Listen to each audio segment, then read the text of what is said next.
You've hit a plateau. You're great, but it's time for a new challenge, don't you think?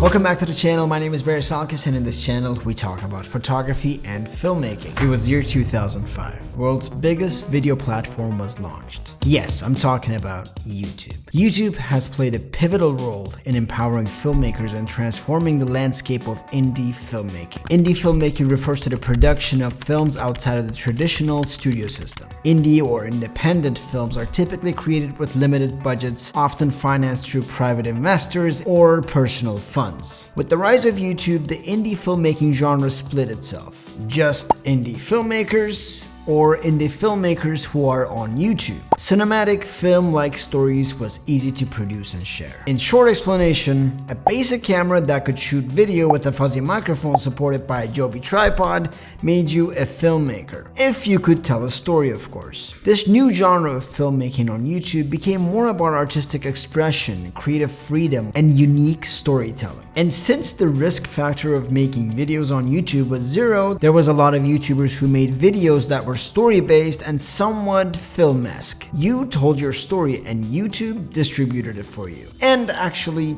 paid you. While traditional film studios with huge budgets and indie filmmakers who are not on YouTube does exist, of course, YouTube allowed storytellers to tell their stories, and just like that, a new filmmaking genre was born. I know, YouTube and filmmaking may not sound like it goes side to side.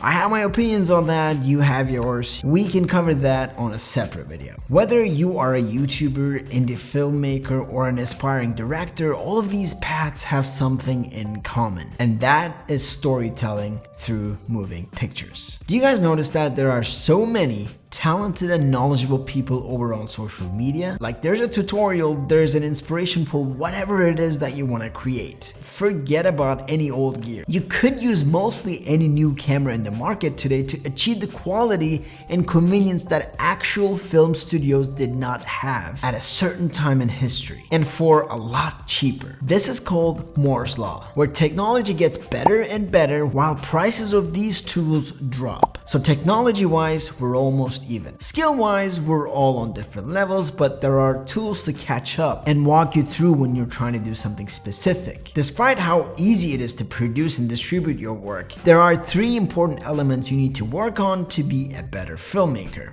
And these three things were important in the 60s, in the 90s, early 2000s, and now. And guess what? They'll always play a critical role for you as a filmmaker. Self-investment. Self-investment is crucial for artists and filmmakers as it encompasses various aspects of your creative journey. But self-investment comes in all different shapes and forms. Knowledge and skill. I don't think I have to explain this one too deeply. If you are at a point where what you're doing is a little too easy for you, congrats, you've hit a plateau. You're great.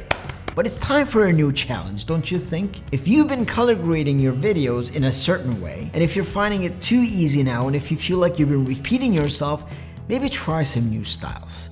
Invest in new tools that challenge you when editing. I started editing in Premiere Pro. Then I switched to Final Cut. I switched to Final Cut because of health reasons. Premiere Pro almost gave me a heart attack. Now I like Final Cut, but lots of people are switching over to DaVinci. I know for a fact DaVinci is used in the field professionally. So I've downloaded DaVinci and I'm now learning it from scratch. It's not very exciting, I'll tell you that. Self-investment is not only about knowledge and skills. It's also about personal growth. One of the best things you can do as a creative is to invest in your well-being. Find ways that you can put your emotions into your stories and your strategic thinking into executing the projects. Spend time with yourself without any distractions. There's a really cool book that I've read, Artist's Way by Julia Cameron. In this book, she talks about the fact that you need to take yourself on artist dates. You need to find inspiring locations and spend time listening to your thoughts. At the end, your mind and your thoughts play a critical role in finding inspiration to create. So when you hear about investments, first thing you should think of is personal investments. Investments you can make on yourself. Self-investment links me to my second tip, which is experiences. You see, another way of self-investing is experiencing new things. This could be anything from trying a new restaurant, watching a new genre of film, traveling, listening to different genres of music, updating your wardrobe mindfully, or even buying gear that would add to your experience and it would be an asset to you as a filmmaker. Life experiences shape a creative's perspective and unique voice. By catching inspiration from personal encounters, you can infuse your work with depth. Picture this for a second. You are freelancing and doing some commercial work. Let's say you're making commercial videos for a clothing brand. You've niched down. You've got a couple brands you're working for. You are filming garments, models, but personally, you don't really have much of a taste when it comes to clothing. In that case, how are you supposed to appreciate the garments that you're filming or notice elements and style features on a piece of clothing? If you're not into the subject you're filming, it will show in the final result. I'm not suggesting that you mindlessly shop from the brands that you work with. What I'm suggesting is, if you're building an interest towards what you're filming, try to consume those goods and services and think from a consumer perspective if you're working commercially. Something that's also big on the experience category is traveling. Everyone would agree that traveling makes you grow. But if it doesn't make sense for you right now, don't beat yourself up. Experiences does not need to cost you much. You don't have to aim at traveling if it just doesn't financially make sense for you. The best thing about traveling is finding unique stories. Because when you're an outsider, everything just seems unique. But imagine, there is someone out there in the world that wants to travel to where you live. So that means you just have to look closer to find inspiration. Try to mix up with different communities, take classes, pick up new hobbies that would elevate your experience level. The more experience you have, the more wisdom you start building. And this does show in the stories that you tell. Lastly, read.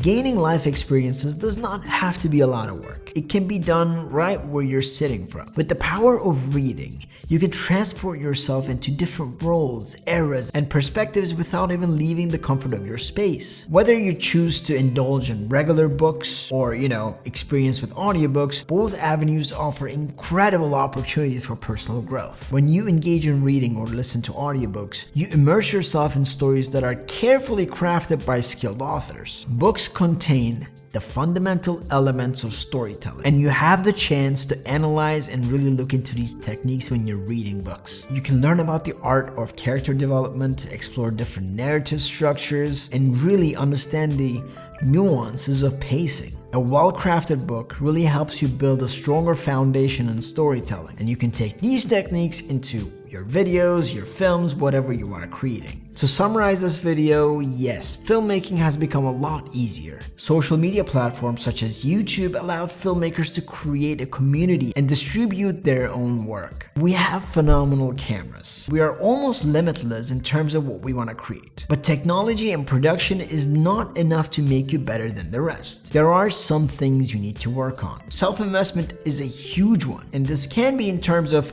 knowledge and skills, as well as investing in your lifestyle. And then add some experiences into this mix and learn new things. Get into new situations that will potentially inspire you to tell new stories. And lastly, read and expand your world from your chair. That is it for today. I hope you enjoyed the video. If you do enjoy videos about photography and filmmaking and creativity in general, you should probably subscribe in that case. Thank you so much for watching, and I'll see you in the next video.